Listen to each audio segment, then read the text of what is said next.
사도신경으로 우리의 신앙을 고백하시겠습니다.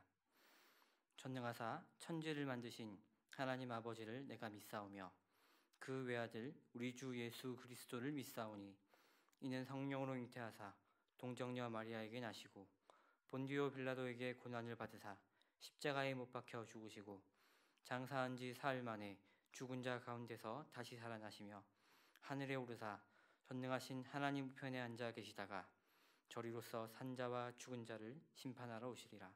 성령을 믿사오며 거룩한 공예와 성도가 서로 교통하는 것과 죄를 사하여 주시는 것과 몸이 다시 사는 것과 영원히 사는 것을 믿사옵나이다.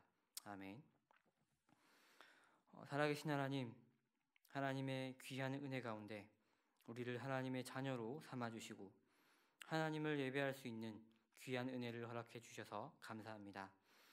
예배할 수 있다는 것이 그 자체로 큰 은혜라는 것을 생각하면서 영과 진리로 하나님을 예배할 수 있는 저희들 다 될 수 있도록 함께해 주십시오. 감사합니다. 이 모든 것 예수님의 이름으로 기도드립니다. 아멘. 오늘 함께 살펴보실 하나님의 말씀은 창세기 1장 26절입니다.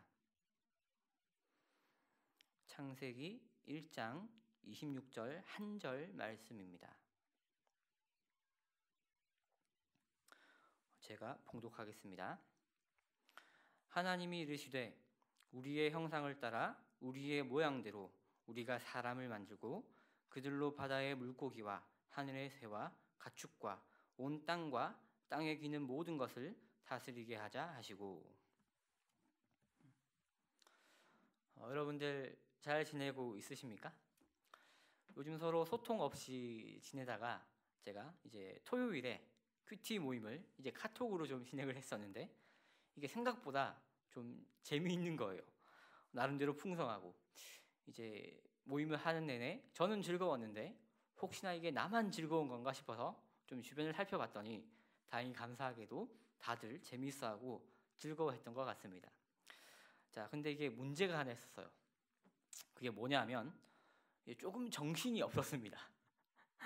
자, 질문이 막 산발적으로 나오고 그 질문에 대한 답을 글로 쓰고 있는 도중에 다른 사람이 다른 질문을 하게 되고 한 가지 질문에 대해서 파생되는 질문들을 또 하게 되고 이 모든 것들을 이제 글로 정리하다 보니까 조금 이제 시간적으로 이제 답을 하기가 바빴던 것 같습니다. 자, 그래서 이제 다음번 큐티 모임 때는 이제 실시간 방송으로 큐티 모임을 진행하려고 했습니다. 진행하려고 합니다. 이제 줌이라는 어플을 써서 이제 뭐 진행해도 되게 좋을 것 같고 아니면 유튜브나 페이스북 뭐 실시간 방송을 사용해 가지고 큐티 모임을 진행해도 좋을 것 같습니다. 자, 여러분들 모두를 지금 이렇게 영상으로 초대하겠습니다. 자, 토요일 오후 1시에 미리 준비하셨다가 이제 참석하셨으면 좋겠습니다. 그래서 좀 떨어져 있지만 함께 모여 있는 느낌을 계속 가져가면서 함께 말씀을 나누고 또 삶을 나누었으면 좋겠습니다. 자, 여러분 지난주에 이제 영상으로 예배를 드렸죠. 예배 잘 들으셨습니까? 자, 지난 한 주간 저와 여러분들의 선생님들의 머릿속을 가득 채우고 있던 생각이 하나 있었습니다. 과연 우리 아이들이 예배를 잘 드렸을까? 주중에 하나님과의 관계를 위해서 애쓰고 있을까? 자, 아시는 것처럼 이 관계라는 것은 신경을 쓰지 않으면 않을수록 점점 더 소원해지고 멀어지게 마련이지 않겠습니까? 하나님과의 관계도 마찬가지입니다. 애를 쓸수록 가까워지고 신경을 쓰지 않으면 그만큼 멀어지게끔 되어 있습니다. 주중에 한 중학생 남자아이가 저에게 문자를 보냈습니다. 갑자기 이렇게 보냈어요. 정말 답답해요. 교회 안 가니까. 문자를 보고 마음이 참 먹먹했습니다. 막 안타깝고 아쉽기도 하고 왠지 모르게 미안하기도 했었습니다. 여러분들, 교회가 그리우십니까? 그것이 정상입니다. 청소년부 공동체와 여러분의 친구들이 그리우십니까? 그렇다면 그것이 정상입니다. 삶과 일상 가운데 만나고 경험하게 되는 하나님도 물론 좋고 소중한 분이시지만 공동체 가운데 찾아오시는 하나님이 그리워지는 것, 그것이 당연한 것입니다. 왜 이런 말이 있죠? 가까이 있을 때는 잘 모르다가 그 사람이 떠나고 나면, 상황이 바뀌게 되면 그 감사함을 비로소 알게 된다. 여러분, 사실 이 교회 모임, 교회 공동체라는 것이 매우 매우 고맙고 감사한 것이라는 거 알고 있으십니까? 이해하고 있으십니까? 하나님을 믿긴 믿는데 나 혼자 믿는다. 이렇게 되면 어떨까요? 한번 상상해 보십시오. 나 혼자 하나님을 열심히 믿어요. 날마다 찬양하고 묵상하고 기도하고 예배하는 삶을 살아갑니다. 말씀을 볼 때마다 은혜가 넘치고 일상 가운데 경험하게 되는 하나님의 축복도 풍성하다고 해봅시다. 근데 나 혼자예요. 혼자 믿어요. 좋을까요? 안 좋을까요? 아마도 많이 외롭지 않겠습니까? 사람은 함께 있을 때 행복한 법이거든요. 하나님은 나 혼자 믿을 때보다 함께 믿을 때 더 힘이 나고 서로 의지가 되고 혼자서는 결코 누릴 수 없는 특별한 기쁨과 행복을 누릴 수 있습니다. 왜 그런지 아십니까? 왜 우리가 나 혼자 믿을 때도 충분한 것이 아니라 함께 믿을 때라야 비로소 온전해지고 더욱 풍성해지는 것인지 아십니까? 우리가 애초에 원래 그러한 존재로 창조되었기 때문입니다. 자, 성경을 보면 우리가 누구의 형상을 따라 창조되었다고 기록되어 있습니까? 보통 이제 주일 설교 시간에 제가 이렇게 질문을 하면 이제 여러분들이 막 답을 하는데, 그죠? 특별히 이제 막 아직 막 잘 모르는 중일들이 엄청 큰 소리로 막 답을 하잖아요. 그것이 막 그립습니다. 자, 여러분 다 아는 거죠? 아시는 것처럼 하나님의 형상을 따라 창조되었습니다. 창세기 1장 26절 말씀. 하나님이 이르시되 우리의 형상을 따라 우리의 모양대로 우리가 사람을 만들고. 자, 이때 본문을 보시면 하나님이라는 단어가 복수 개념으로 사용되어 있습니다. 성부, 성자, 성령 하나님은 함께 계시는 삼위일체 하나님이신데 이 하나님이 한 분만 계시는 것이 아니라 공동체로 계시는 분이시라는 거죠. 그런데 우리가 누구를 닮은 존재로 창조되었다고요? 공동체로 계시는 하나님을 닮은 모습으로 창조되었다는 것입니다. 자, 그런 의미에서 오늘날 청소년들의 꿈이 건물주라고 하지 않겠습니까? 나 혼자 건물을 좀 몇 채 가진 채로 잘 먹고 잘 살고 부족함 없이 살아간다면 행복할까요? 부자로 나 혼자 막 살아가면서 하고 싶은 거 다 하고 먹고 싶은 거 다 먹으면서 사는 게 과연 사람이 누릴 수 있는 행복의 모든 것이겠습니까? 하나님께서 사람에게 허락하시는 삶의 풍성함, 행복, 기쁨, 감사함, 소중함이라는 것이 돈만 많으면 다 이루어지고 누릴 수 있게 되는 것일까요? 여러분들 기억하십시오. 사람은 공동체와 함께 할 때 나 혼자서는 결코 누리지 못할 하나님 나라의 놀라운 평안, 샬롬의 은혜를 누리면서 살아갈 수 있게 되어 있습니다. 돈이 아무리 많아도 이 놀라운 은혜는 혼자서는 결코 경험할 수 없습니다.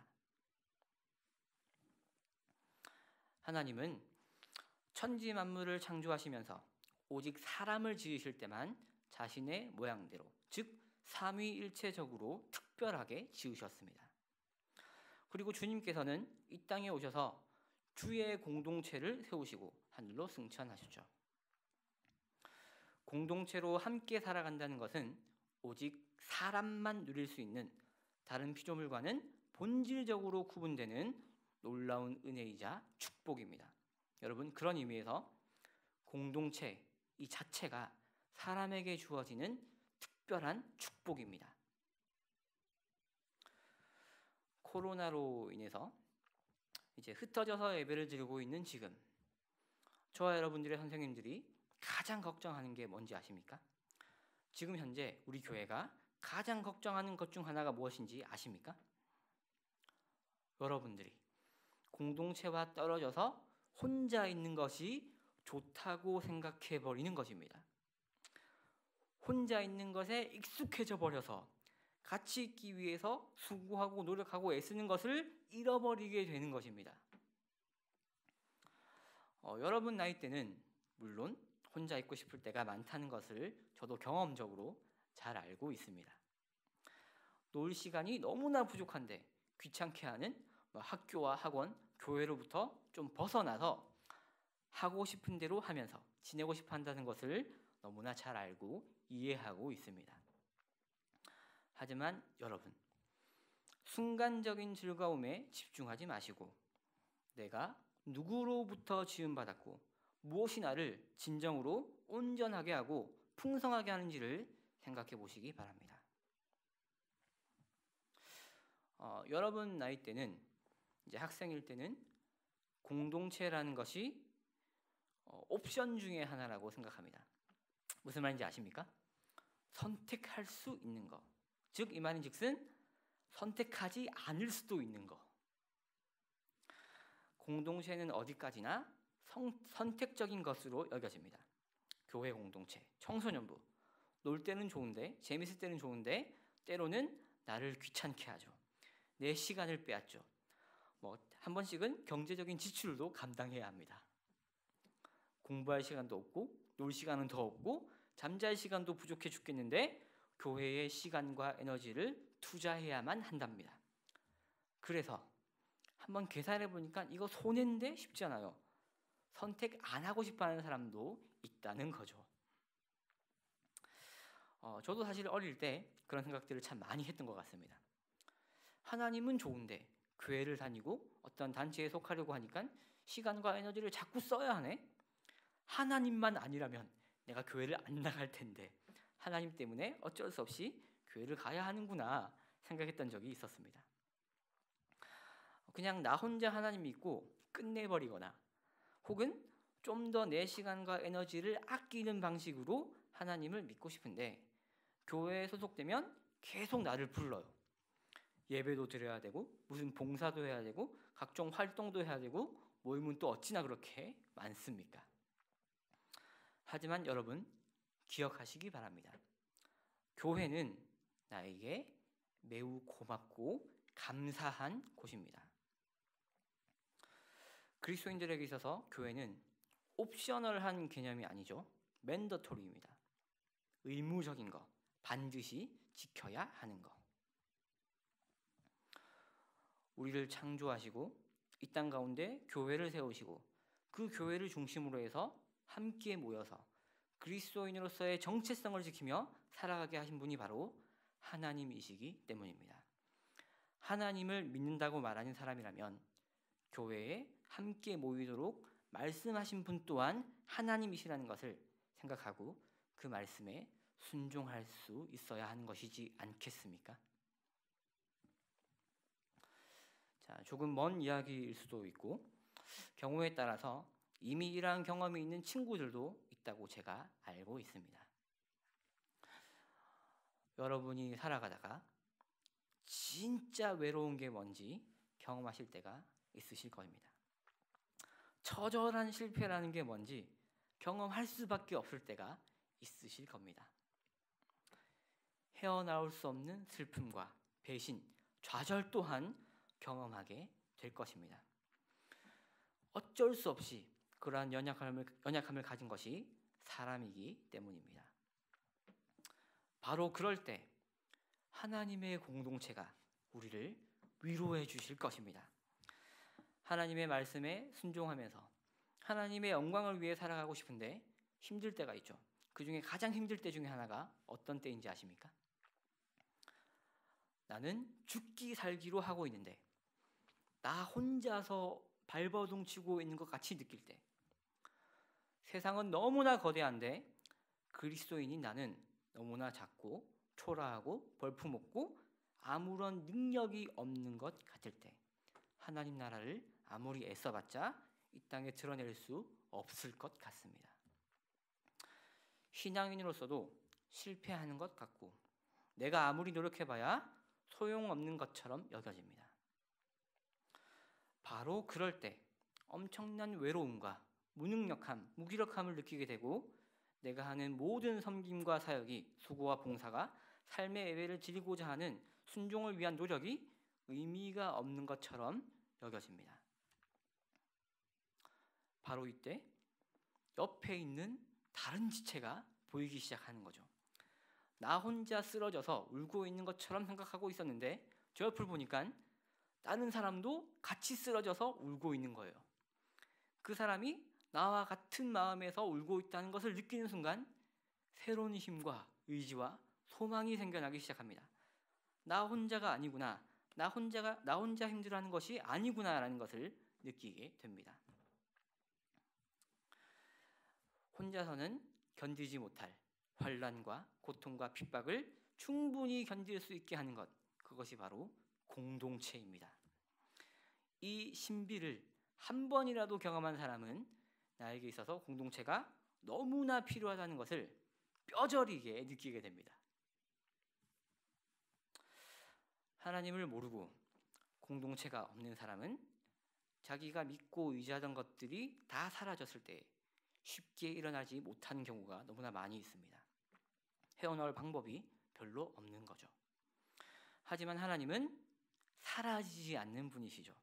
그분의 사랑 또한 결코 우리를 놓치지 않으실 것입니다. 그리고 주의 몸된 교회 공동체는 평생 동안 우리와 함께할 것입니다. 하나님께서는 우리의 연약함과 한계를 잘 아시고 우리를 위해서 하나님을 보다 풍성하고 행복하게 믿으라고 교회를 허락해 주셨습니다. 여러분, 나를 끝까지 잡아줄 교회가 있다는 것에 기뻐하시고 좀 자부심을 가지셨으면 좋겠습니다. 때로는 교회가 나를 피곤하게 하고 귀찮게 하고 막 시간도 빼앗지만 나를 그래도 사랑해줄 공동체, 함께 실패도 경험하고 함께 일어서는 과정도 경험하고 함께 승리하는 것도 경험하게 될 공동체가 있다는 것에 감사할 줄 아셨으면 좋겠습니다. 바이러스로 인해서 함께 모여서 예배하기가 힘든 지금, 혼자 있는 것에서 오는 순간적인 편함과 기쁨에 빠져들어서 앞으로도 계속해서 혼자 있는 것을 선택하지 마시기 바랍니다. 공동체의 감사함과 소중함을 더욱 깊이 느끼고 교회를 하나님께서 우리들에게 주셨다는 것 그 자체가 놀라운 축복이라는 것을 깨닫게 되는 놀라운 하나님의 은혜가 여러분들 가운데 충만하게 임하시기를 소망합니다. 자, 지난주 큐티를 하는 가운데 중풍병자의 친구들이 자신의 아픈 친구를 주님께 데려가는 장면을 보게 되었습니다. 자, 다 아시는 것처럼 지붕 위에 올라가서 지붕을 뚫고 이제 환자를 내려서 주님 앞으로 데리고 갔습니다. 그때 주님께서 무엇을 보셨을까요? 아파하고 있는, 누워있는, 꼼짝하지 못하는 환자의 고통을 보셨을까요? 그 인생의 비참함에 집중하시고 가슴 아파하셨을까요? 물론 그것도 다 아시고 보셨겠죠. 가슴 아파하셨겠죠. 근데 동시에 또 무엇을 보셨느냐? 마가복음 2장 5절, 그들의 믿음을 보시고 중풍병자에게 이르시되 작은 자야 내 죄 사함을 받았느니라 라고 기록되어 있습니다. 환자의 믿음만, 환자의 마음만, 환자의 아픔만 보신 게 아니라 그 친구들의 믿음도 보셨습니다. 이것이 무엇을 뜻하는 것이겠습니까? 내 친구가 아프거나 연약해져서 흔들릴 때 믿음이 그 순간 조금 더 건강한 내가 제 역할을 잘하면 그 아픈 친구가, 흔들리는 친구가 주님을 다시 만나서 완전하게 회복될 수 있다는 것입니다. 믿음이 연약한 사람이 있을 때, 공동체적인 위기와 어려움이 예상될 때 우리가 무엇을 해야 할까요? 중풍병자의 친구가 되어주시는 것입니다. 실제적인 도움의 손길과 함께 나의 믿음을 견고히 하면서 연약한 지체를 붙잡아주고 세워주는 것입니다. 우리 청소년부 친구들이 이 시간 동안 다른 지체들을, 다른 친구들을 좀 돌아보셨으면 좋겠습니다.